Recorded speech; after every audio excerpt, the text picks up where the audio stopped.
Guys, we're back. Okay, guys, we're going to begin 1 and 2, okay? 1 and 2, 1 and 2. Okay, you be the first one. Go ahead. Could you give me your name and your church parish? Anthony from St. Marie's. Okay, very good. Tell me the question. What? Tell me the question. Okay, this just popped in my head probably about a couple days ago, and if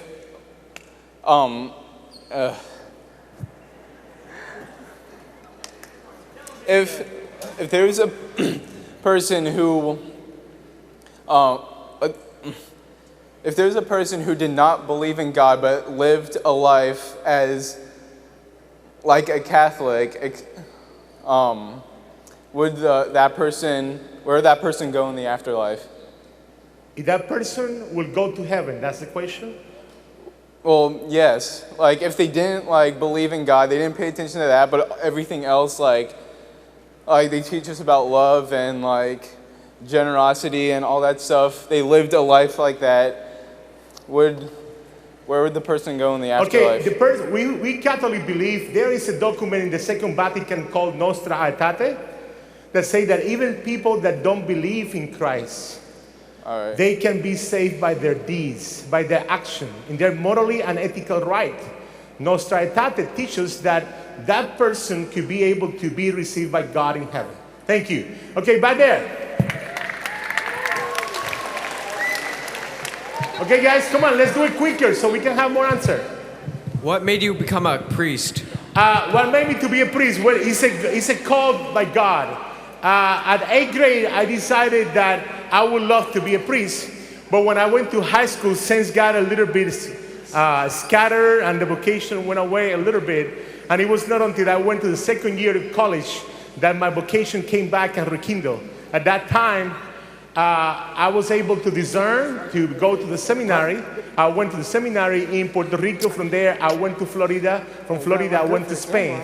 And I finished my education. And after that, I became a priest. But what decided me was the desire and the zeal to serve people, and the fact that it is in my hand, in my power, to forgive sins, to bring the Eucharist, and to do so much out of charity, of love, through the church for many people, that inspired me to be closer to God, and at the same time to bring people to Christ. Thank you. Okay. Yes, sir, go ahead. So I got a question. Okay. My name is Maxim, and I'm from St. Rita's. And have you ever, not believed in Jesus, doubted him?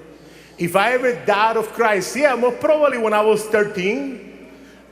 Because at 13, I was fat, and people think that I was ugly, and they bully me and stuff like that. And maybe come on, it's not a big deal. Hey, here, I got the power now. Come on! Guys, okay. At that age, maybe I will live so much unfair from different things that happen through the life that maybe you feel that way. But it's something that you shake it up and you grow up and you know that God has been there all along, holding you in his hand. In the difficult time, in the good time, and in the excellent time of your life. God is there, and I just want to believe, and everybody believe that no matter how difficult it is, God is holding you there. Okay, back there. Next one. Thank you. All right, so I'm Jonah from Immaculate Heart of Mary Church in Concord. Okay, guys, if you give me the question, it would be nice if other people do it. Go ahead. Oh, it's a two-part. First question is, what parish are you from? I am from St. Mary's Assumption Catholic Church in Cotton Port, Louisiana.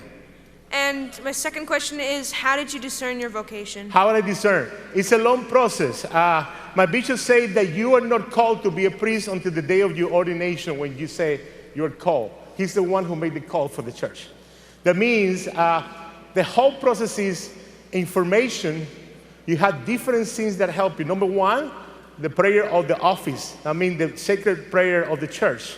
The morning, the office, the midday, the evening prayer, and the night prayer. Through prayer, spiritual direction, formation, education, training, When you do all that stuff, you see if the call of a priest is being thinking in your life and it be able to mold you to be able to live it. That's the whole discernment process. You have a spiritual director who help you to do that. And at the same time, you have family and priests in your church and different brother priests to help you to do that.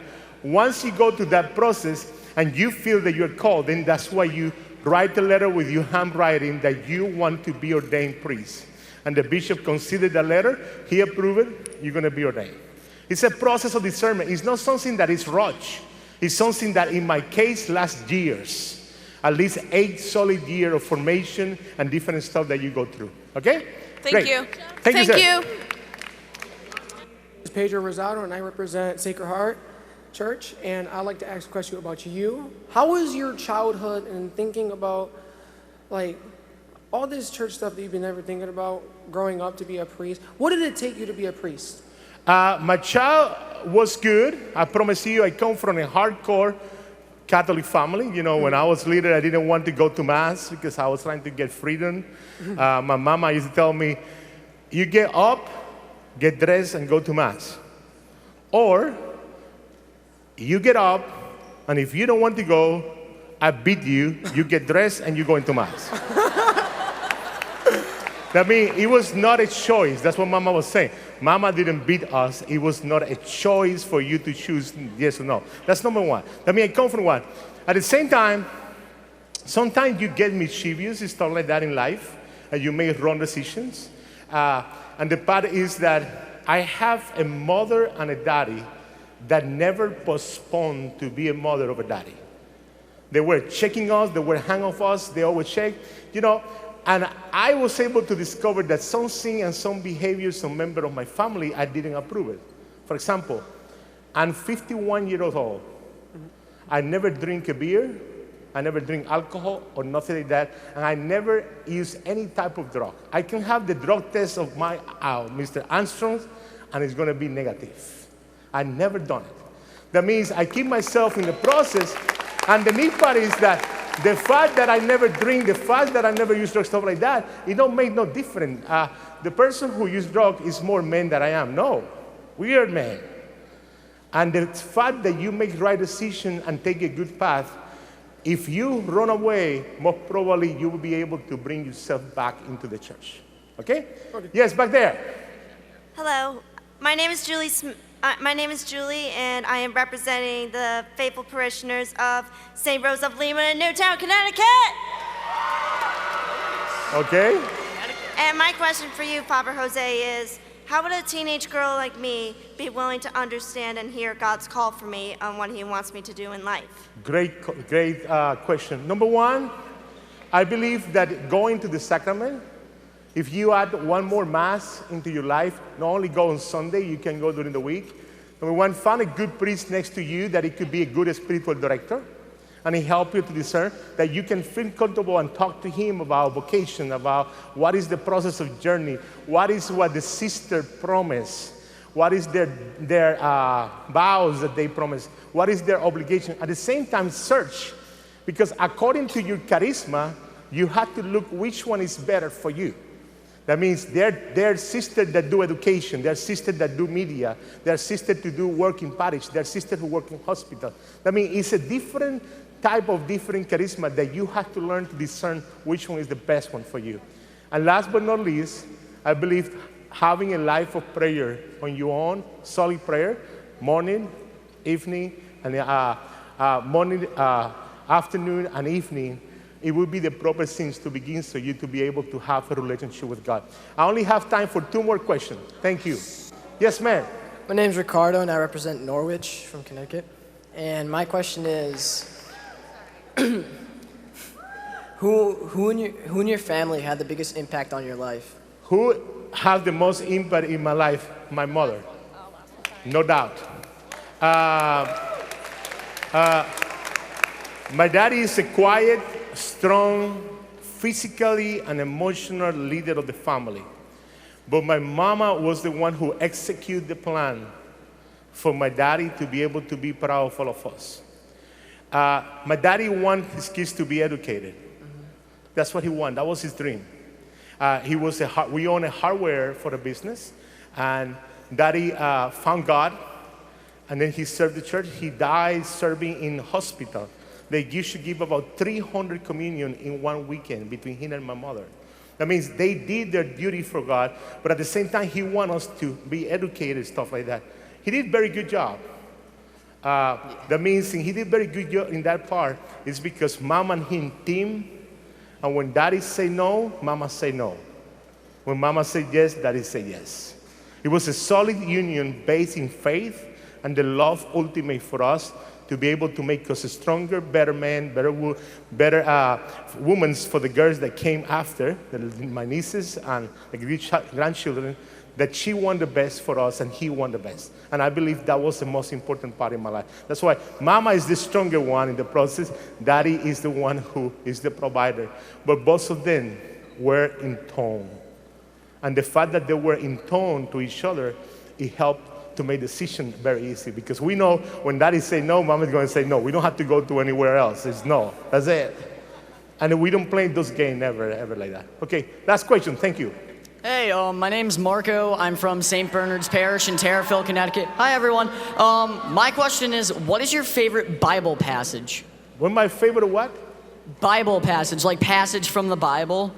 Okay. Okay, well, thank you. And I'm sorry, I understand bite. Okay. Oh. My base phrase from the Bible, it comes from the book of Sirach. And if you give me one moment, because I didn't expect that, I had to get it for you. And I chose the better one.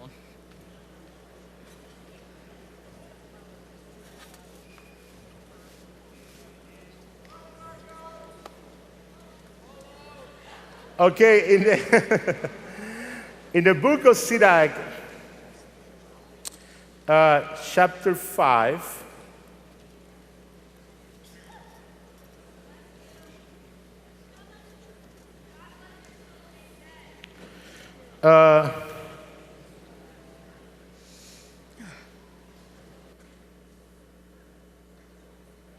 give me just one moment, guys.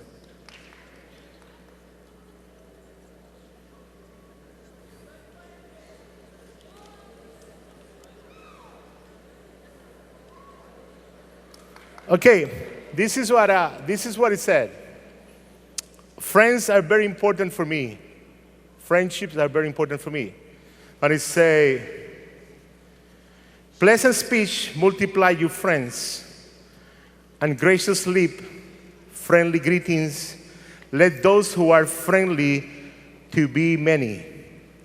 But only one in 1,000 be your confidence.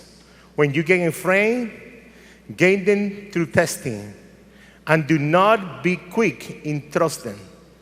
For there are friends when it suits to them, but they will not be around to you in the time of trouble.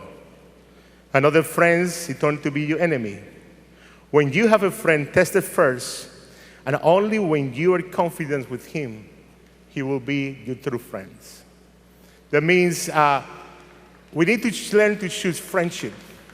Because friendships influence us, and influence is a big deal for us because they give support and love and prayer. You have good friends, and you have God, you can go far. Thank you. Okay, guys.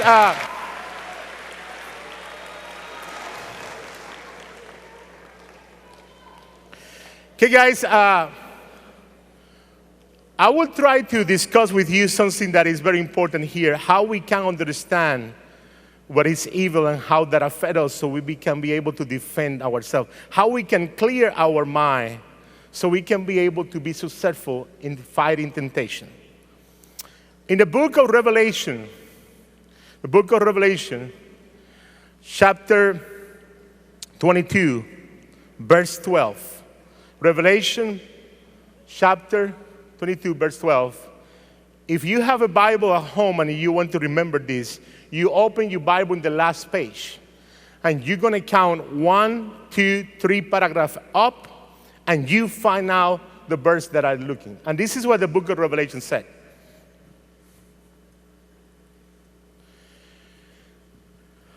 Behold, I'm coming soon.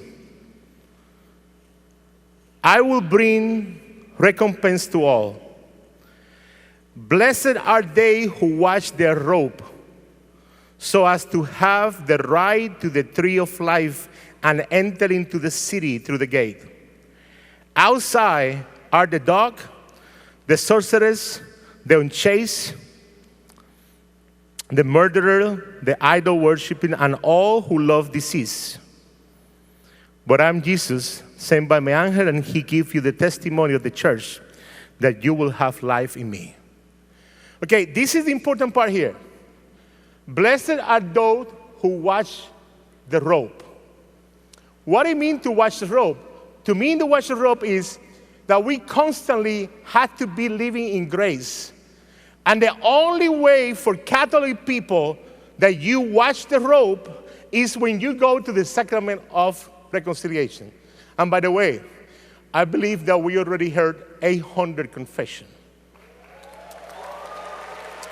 That means if you understand right now very clear that we have to watch the robe, then we have to do an honest effort to go to confessions as much as possible to keep ourselves in the grace of Christ. That means when we fail, don't wait 2 weeks to go to confession. Do it right away so you don't get in the point that you really want to fail again because you haven't gone to confession. And that is a bad habit, and that's an addiction. You go right away, you gain the grace, you reestablish your relationship with Christ, and you challenge yourself to keep yourself holy longer. For example, I want to tell you how it works so you can fight it. Pornography. Pornography is a sin that is very addicted, and a lot of young people are addicted to that. And the problem is with pornography is not that you're watching a movie that is really bad for you. That's not the main problem. The problem is that pornography is putting in you a behavior that don't belong to God. For example, if you're a male, where today you're going to watch a movie with a Latina girl. The next day you're going to watch a Portuguese girl. Then you're going to watch for a blonde. Then you're going to watch for a black. Then for a Chinese, for Oriental. At a young age, pornography is not making you addicted, but at the young age, it's teaching you a behavior that you will not be pleased with one woman, but you will be pleased only with a bunch of women in your life.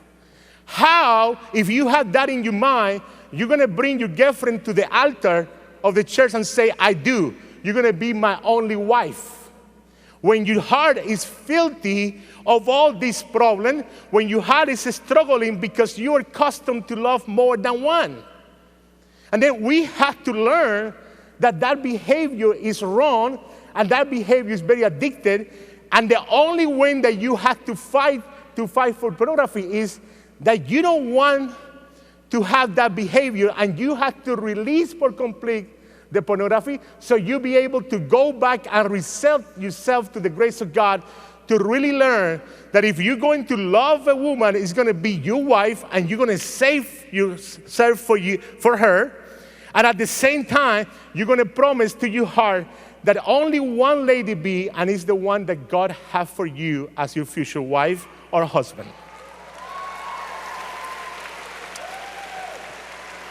Guys, this is not Mickey Mouse. This is really a true idea. And this is what God expects for us. Because the fact is that all of you who are married, God create a husband and a wife for you. Those of you that will be married out there, God create a man and a woman for you according to your gender. But I'm sure that from the very beginning that I was born, God knew that I was going to be a priest, and he did not create any woman for me out there, and that's why I'm called to live a celibate life, because there is no option for me out there for me. There is no any lady waiting for me to be married to me. There is not, because God knew that my vocation was going to be a priest, and I was going to be celibate until I die and go to heaven. That is faith. That is faith, and that's the way it is. That means if you know that how it works, when you do the first click that is changing you from one to another, you know that that computer is creating a data of what you like and dislike to be able to bring it back what you like to convince you that you will stay there longer. And if you understand that, you have to accept that a computer is controlling you. And you are not to be controlled by a computer. You are called to control by yourself, to do it right, and to do what is proper. Is clear?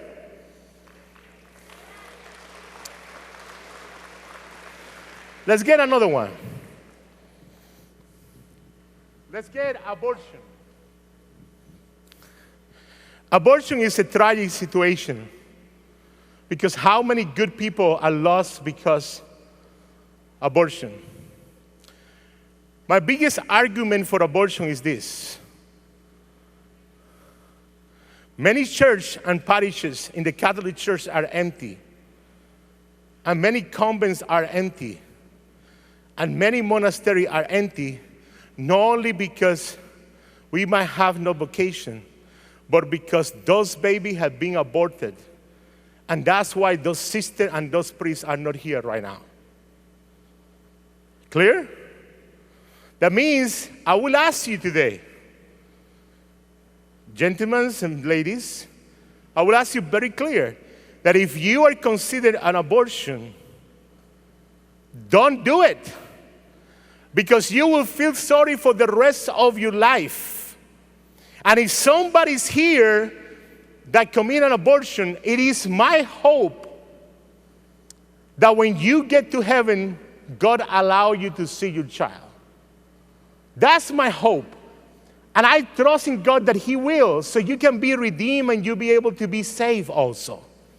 But the fact is that doing an abortion will bring so much physical, emotional distress to your life that for the rest of your life, you'll be broken. And you'll be dwelling in all this, and all what you have is a Calvary all your life. But I hope that that Calvary take you someplace and the mercy of God be in your side. But the fact is that doing an abortion is create a mark in you ladies and gentlemen who participate with that I believe that you will never be able to recover. And it's almost impossible to recover. Let's go to the next one.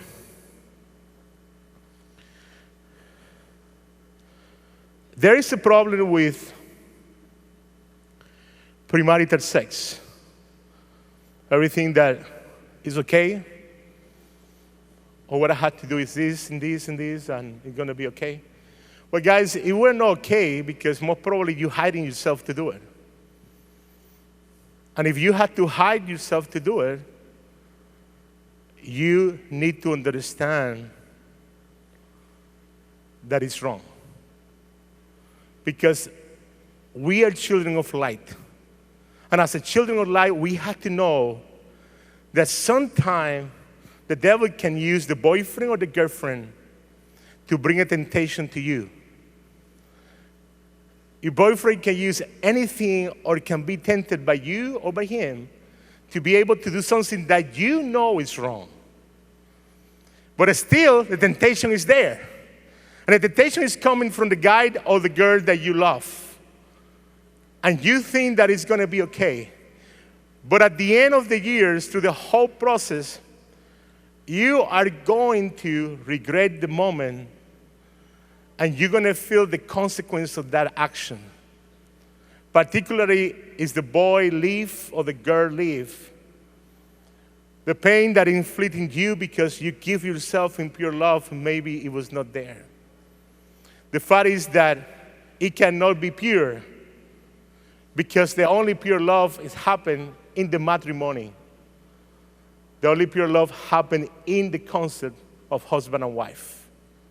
And it's very clear. But that means let's don't try to switch apple for grapes. Let's be real. You know what you believe. I have a question to many people that have been involved in premarital sex. I say, Would you allow your children and your grandchildren to have premarital sex? They say, no, never. I will never tell them that I did it. Then my question is, why is it so bad for them and it was so good for you, according to you? And they are humble to say, it was wrong. It was a wrong decision, and I'm paying the consequence. That means, I ask you a call that the way to finish this is to call yourself to be celibate. Call yourself to be chaste. Call yourself to be faithful. All the men and women that are here that are married, that are coupled. How many couples we have here? Can you stand? Couples. Couples. Stand up. If you have a husband or a wife, stand up. Okay, good. Okay.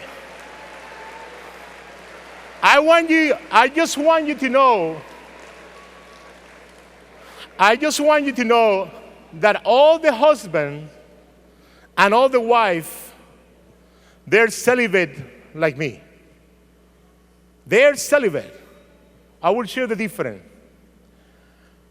All these men and women are celibate to every man and woman in one way or another, except their husband and wife, that they can be able to have intercourse. And the only difference that they have to me is this. They're celibate to every woman in the world or every man in the world except your wife regarding sex.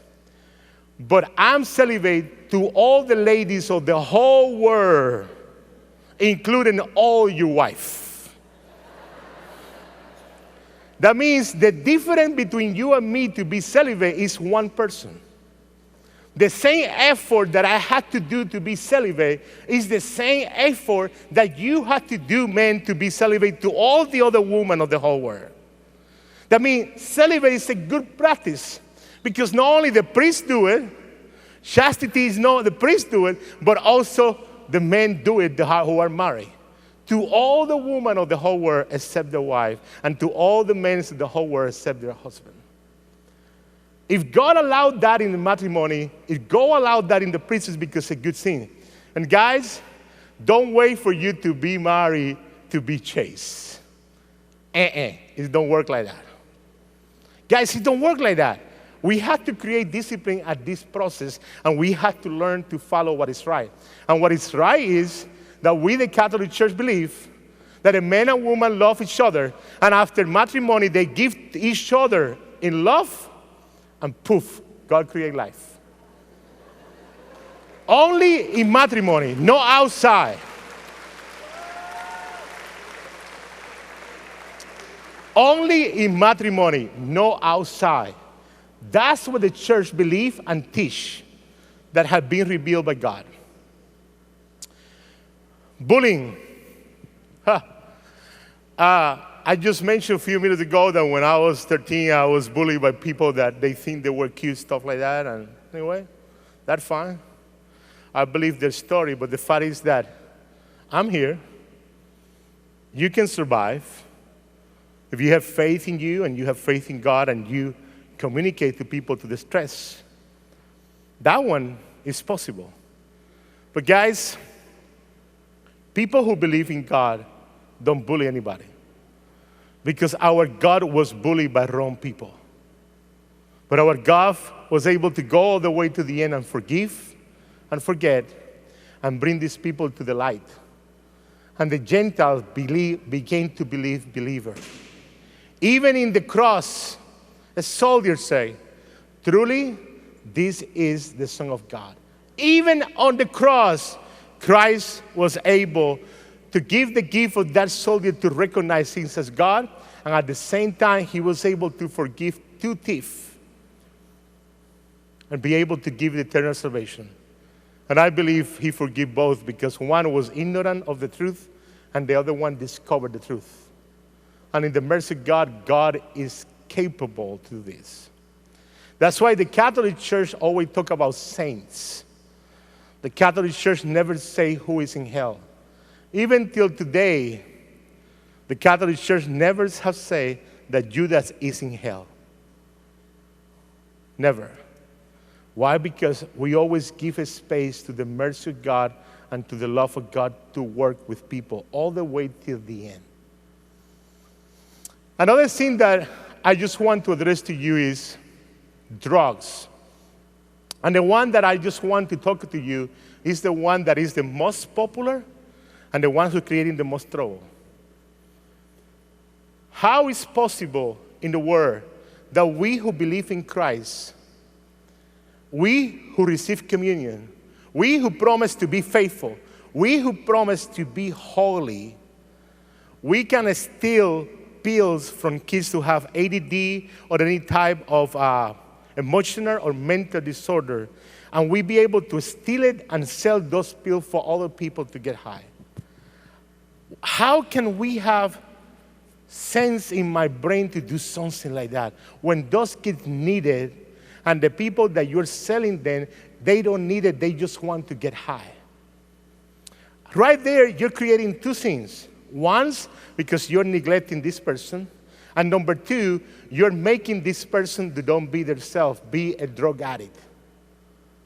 And you are destroying the discipline of this child who needs that medicine, and you are destroying the discipline of this man that need this drug to be able to get high and be able to live. Guys, that is impossible. That's not fair. That's completely addicted heavily.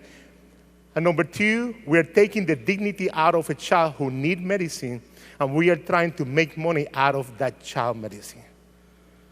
That's low. That's very disrespectful. That's not only disrespectful and it's low, but I just want to be aware that you don't want that one day you have children and you have to give them those pills and somebody in the school steal those pills just because they want to make money with the medicine of your child. That's neglect. We don't do that, and we have to have more respect for those kids who need it.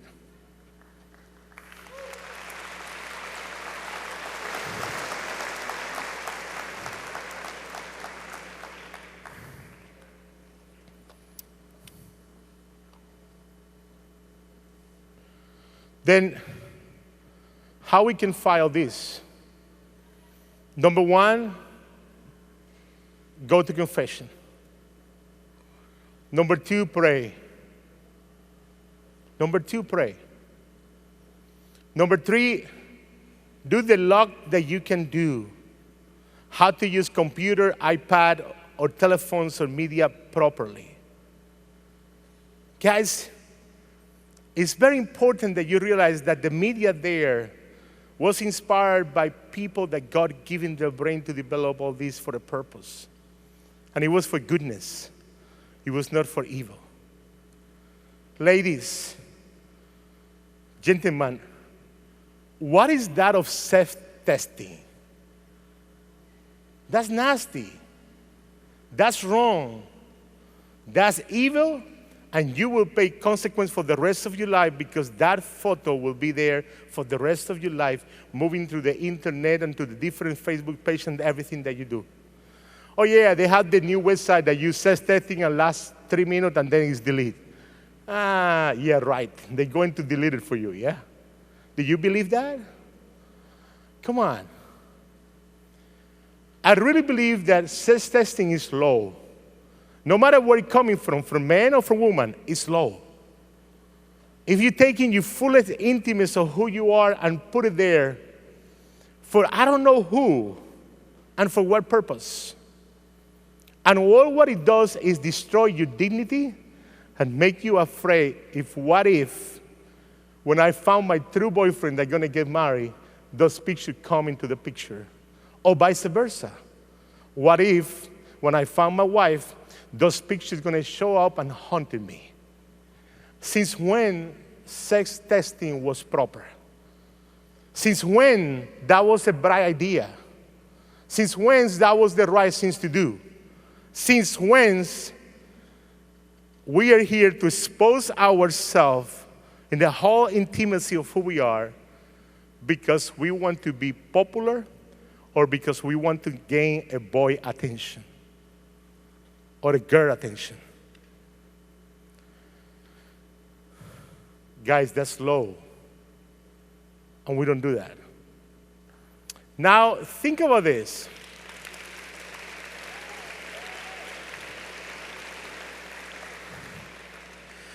Can you imagine, like I said this morning, how much trouble you're going to give me if I sell pills, if I commit abortion, if I'm going to send you a sex text to you, if I'm going to be able to sell pills, to be a drug addict, to do all that stuff? Can you imagine how you're going to feel about me? Disappointed. And I don't blame you. But the fact is that the people who love and care for you are disappointed. The people in the church who know that you are doing this, because we know, are disappointed. But at the same time, we treat the whole situation with confidentiality and mercy, because we love you and you care. But the person who's getting your pictures, they don't love you too much. They are not merciful to you, and they don't care. That means, guys, it's time to go back to the beginning. At the beginning is that Jesus creates 7 sacraments and the church. And those sacraments is to be used. When you was baptized, you was incorporated. When you was confirmed, they gave the grace of the Spirit. And in the process, God gave you confession to be able to restore yourself, and the Eucharist to you be able to do it. Then what I want to tell you in these 3 minutes that I have is to learn how to be holy. To learn how to be holy. Let's do this. When you go to Sunday Mass, okay? Let's begin right here, better. This is Sunday Mass. To be able to receive communion tomorrow, you have to be in the grace of Christ. We agree with that? Yes or no? That means for you, it's this much. I'm going to receive communion tomorrow, and I have to be holy for 1 day, 2 days, 3 days, 4 days, 5 days, 6 days, and 7 days. You got it? And then when you're holy, next Sunday, you go to Mass in your church and receive communion. You got the point? Yes or no? Well, then, I propose to you this. 7 days is very difficult. 7 days is too long for you. Most probably, you get distracted, and pop, you make a mistake. And you get a telephone call, and pop, you get a mistake. You watch internet by yourself, pop, and you make a mistake. To prevent that, I'm proposing to you to pursue holiness, that you go Sunday, Monday, Tuesday, and Wednesday. And you go to Mass on Wednesday. That means from Sunday to Monday is easy to be holy in 3 days. And after that, you have what? Thursday, Friday, and Saturday or Sunday that you go to Mass. And it's easy for you to be holy putting that Mass in the middle. But my idea would be that if you go to Mass on Sunday, when you leave the school, you can go by the church, or you can wait till 5:30 and go to Mass in your church, and you receive Mass on Sunday, on Monday, Tuesday, Wednesday, and every day. And think it's easy. For example, I just finished Mass this morning. Now I have to be holy until tomorrow at 10:30, that we're going to celebrate Mass, that we're going to be holy. And then when I go back to my church, I'm going to be holy till 6 o'clock in the morning when I have Mass in the morning. That means my pursuit of holiness is based in the center of the church. And the center of the church is the Eucharist. And if I had to be holy from here to here, it's very easy for me to focus in what is important and prayer, to keep my soul, to keep Jose clean, so that I can be able to live a holy life. If I can do that, you can do it. You know why? Because the same God who loved me and gave me his grace is the same love that loved you and gave you his grace.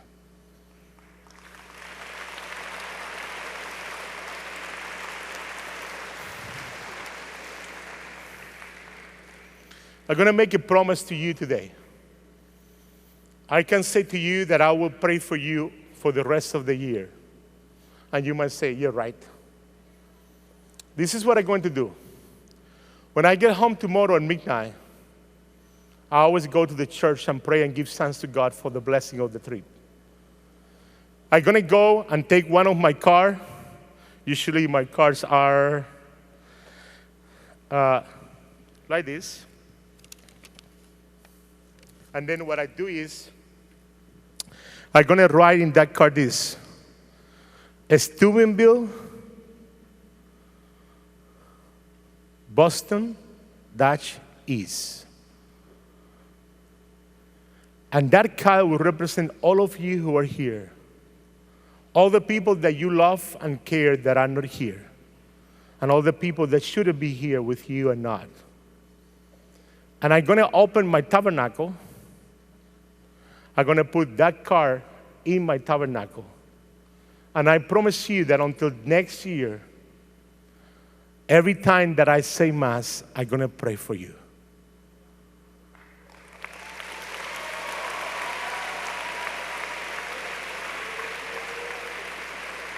Why? Because I believe that the only one who can make you holy is God. It's not me. It's God. And because God is going to make you holy, what I want to tell you today, what Pope Francis said, to all my youth who have the potential to change the world, to change the life of many, to be able to bring the Eucharist where it never had been. All what I want you to do is that first, be holy, and then serve the church in the fullness. Be holy, be good, but do it right now. Right now. Don't wait 2 years. Don't wait a day. Don't wait a week. Do it right now. That when you go to bed tonight, you say, God, I want to be holy just like you. Right now, not tomorrow. Don't wait to get old so you be holy, because now is the time to take our church to a better place. And never forget what you are reading through all this conference everywhere. We are leading you to Christ. I'm not leading you to me, to Christ. That's why we celebrate Mass. That's why we have benediction. That's why we do everything with Christ and nobody else. May God bless you and may He give you peace. Love you guys.